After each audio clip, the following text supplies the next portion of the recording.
Hello and welcome back to the channel. I hope you've had a fantastic month of reading. I hope you're having a fantastic day. My name is Dylan. I like to think of myself as a wise reading wizard, but sometimes I space out and completely lose focus.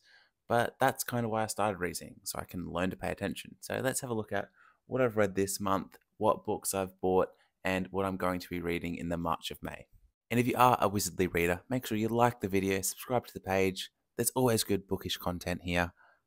Come join the community. So April was another absolute monster month for reading. I read 11 books, so let's jump to them and try to get through them as quickly as we can.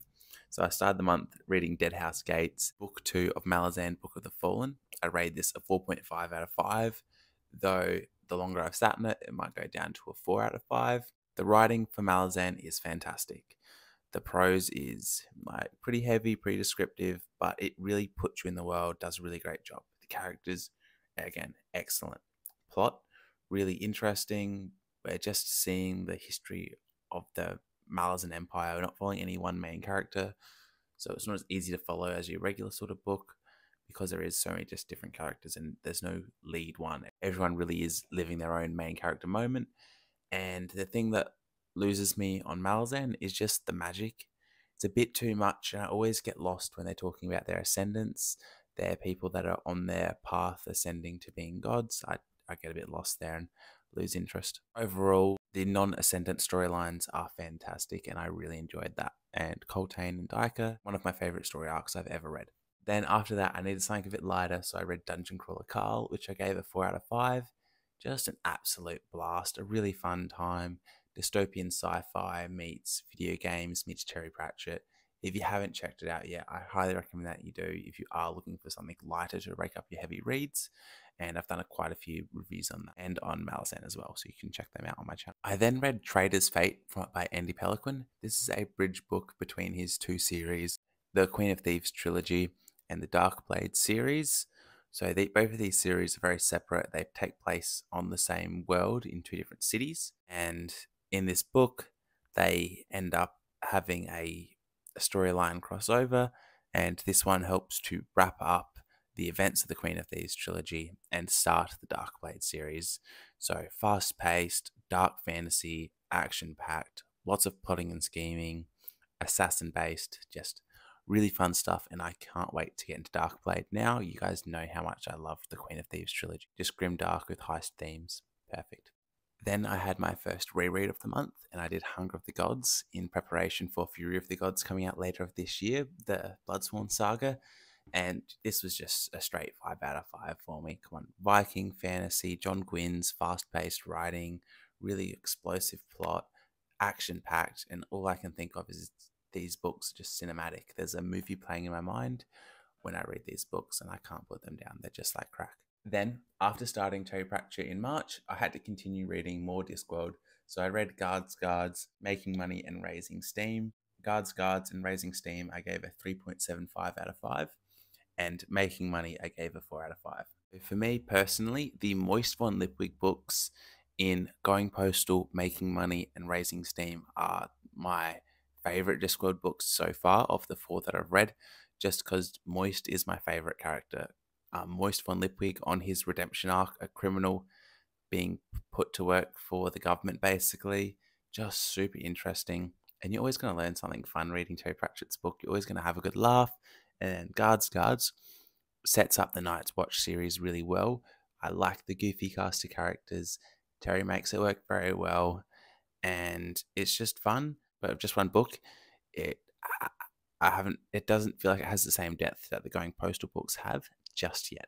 But I will be reading Men at Arms book 2 in the Night's Watch sub-series very soon. Then we had our book club read, and that was Empire of Silence by Christopher Rucchio. I gave this a 4 out of 5, and I really loved this. Space opera is one of my favorite genres, and I have not read enough of it. So reading the first book of Sun Eater got me so excited for the rest of the series. In book 1, the book itself isn't my favorite book ever, but it does a lot of groundwork and shows that the series has a lot of potential and is going to be great. The storyline that it sets up is fantastic. The storyline in the book itself is okay. The writing shows a lot of potential, but in the book it's just okay. His prose is very full on. There's a lot to it. It'll leave you thinking quite a bit, like with June. I have to go a bit slow when I read his books because there's a lot to digest. But I had a really good time with it, and I'm expecting there to be a big jump in book 2 in quality, which I have heard is the case. So then my second reread this month was The Way of Kings by Brandon Sanderson. I've got 3 other family members reading this book at the same time. I set up a little private book club for us where we're just putting our comments and thoughts in as we go. So it's really exciting to see how my dad and my sisters are finding Kaladin and Shallan and Dalinar. And I was reading at a pace of them for about 3 days. And then once I got to that 15% mark, I couldn't put the book down. I read the rest of it in 2 days. It was just so addictive, and I can't wait to hear my family's thoughts as they continue to go through the book. It was even better on reread. And then by chance, I was just on Audible the other day and I saw a really good deal on one of Tim Fasciola's books, and that's book 1 of A Vengeful Realm. And I absolutely love this. This is a political based fantasy in a Roman inspired world where we've got a prophesized chosen one that is been enslaved and put into a gladiator circuit, and all these elements are going on at the same time. We're following a ton of different very influential political people, and we're following this prophesized one as well, who's in the gladiator circuit and is being used by these political people. And it's so intriguing. It's super fast paced. It's a ton of world building and characters all at once, so you have to be paying attention from the get-go. But I had a fantastic time. The fantasy element of the gods was really interesting, and I gave this a 4.5 out of 5, and I will be continuing this series, and I will do a full-length review for this one when I get the chance. Then I was away for a couple of days for a hike, and I needed an audiobook to listen to, and I made a big mistake and downloaded Yumi and the Nightmare Painter by Brandon Sanderson. And I had heard so many good things about Yumi and the Nightmare Painter. I was expecting this to be one of my favourite reads of Sanderson's, and it was the worst Sanderson book I've read. It's one of the worst books I've read.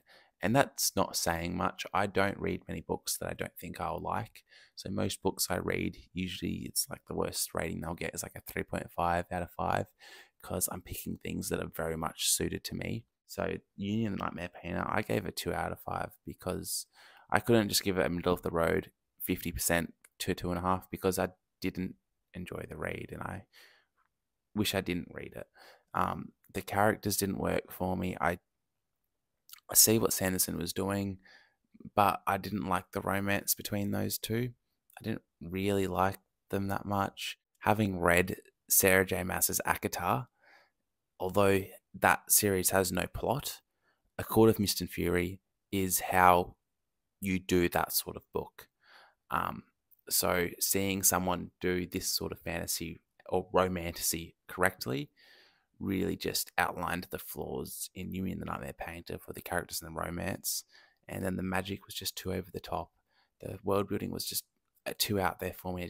It didn't tie in the way I wanted it to. And the further I got through the book, the worse it got. There were some fun, interesting things he was pointing out, especially in like his social commentary aspect of the series of what happens when people start getting more technology. But as a whole for the book, I was so disappointed because some of my favorite reviewers on TikTok and YouTube said such good things about it, and I wish I had something more positive to say about it, but I don't. But luckily, after my most disappointing read of the year, I had my favorite read of the year, and that was The Lesser Devil by Christopher Rucchio. This is the first novella in the Sun Eater series, and it is about Hadrian's brother, so the Lesser Devil. And I did a full review about this yesterday, so you can definitely check that out, and I highly recommend that you do. But it very much reminded me of some of my favorite Star Wars The Clone Wars arcs, but made for adults.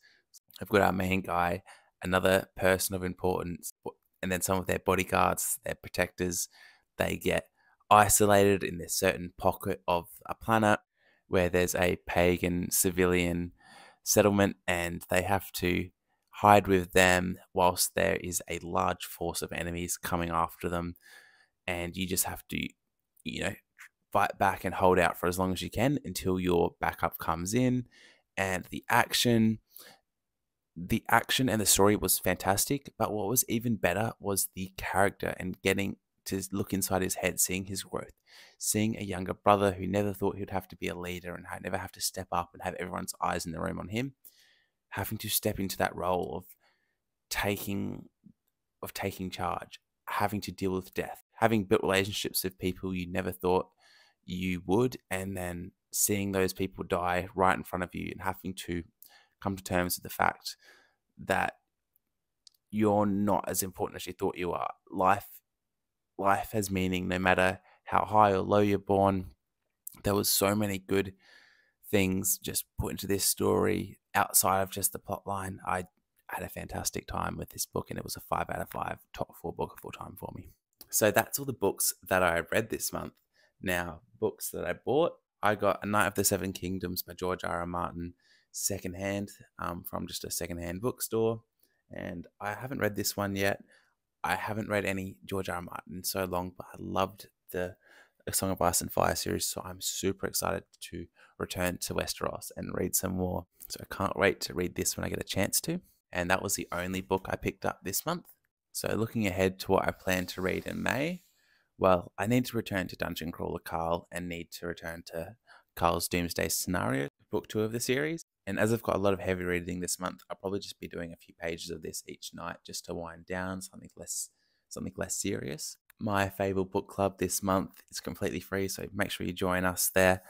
Reading book 2 of Sun Eater, Howling Dark, which I'm so excited to return to, especially after reading The Lesser Devil. At some point in time, I'm going to have to read The Last Argument of Kings. It's ridiculous I haven't read this yet. I've read the first 2 books in the trilogy and loved it, so I'm definitely going to have to get to it. And in the same merit, I'm definitely going to have to get to the 3rd book in the Broken Empire trilogy by Mark Lawrence, Emperor of Thorns. I've read the first 2 books and loved them. I need to finish the series. I don't know what I'm doing. My current read is The Will of the Many by James Islington. I'm buddy reading this with Andy Peliquin, and I've had a really good time with this so far. I just started this morning. I'm about 10% of the way through the book, and yeah, it's definitely giving Red Rising vibes. Fully bought into that. I'm also going to have to return to the Elric Saga and read book 2. I just need to find the time. I don't know when I'm going to get it. Hopefully I will get a chance soon this month. Then hopefully I'll also get a chance to start Darkblade. It's the next series up for me to read by Andy Peliquin. I absolutely loved his first books. I know this is going to be so easy for me to read. It's a big book, but the way Andy writes is just so addictive. It's so easy to read. It's like a Sanderson novel where you can just fly through it and just digest things very easily, and it's just pure crack. So I'm very excited to get to this, and just come on, how pretty is that book? It just feels great to hold as well. Then I may also have to continue my reread of Stormlight Archive and go to Words of Radiance if I get time, though I don't know if I will get time. This one has also been staring at me for quite a while. I do want to get to this one too if I get the chance. I do also have to read the 3rd book in the Great June trilogy, Children of June. So I need to get to that too, but that's a very dense reading. And I've already got The Will of the Many and Howling Dark, which are both more denser reads. So I don't know if I'll get to this one this month. It might have to be next month.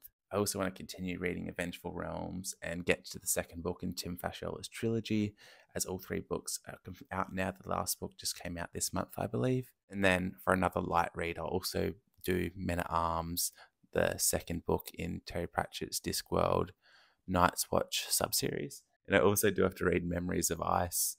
So as you can tell, I've got a lot of reading to do. I'm not going to get to all these books, and it really is just a mood sort of thing for me. I just go with what interests me at the time. And at the moment, what interests me is James Arlington's Will of the Many, because I've committed to reading that with Andy, and I've been loving everything about it so far. Can't wait to get to Howling Dark after reading the first book and first novella in the series. And then Dungeon Crawler Carl is always a fun time, so just reading this slowly on the side is going to be great. So thank you so much for watching this video. Please comment down below your favorite read from the last month, the worst read you had last month, and what you're planning to read in the month of May. Have a great day.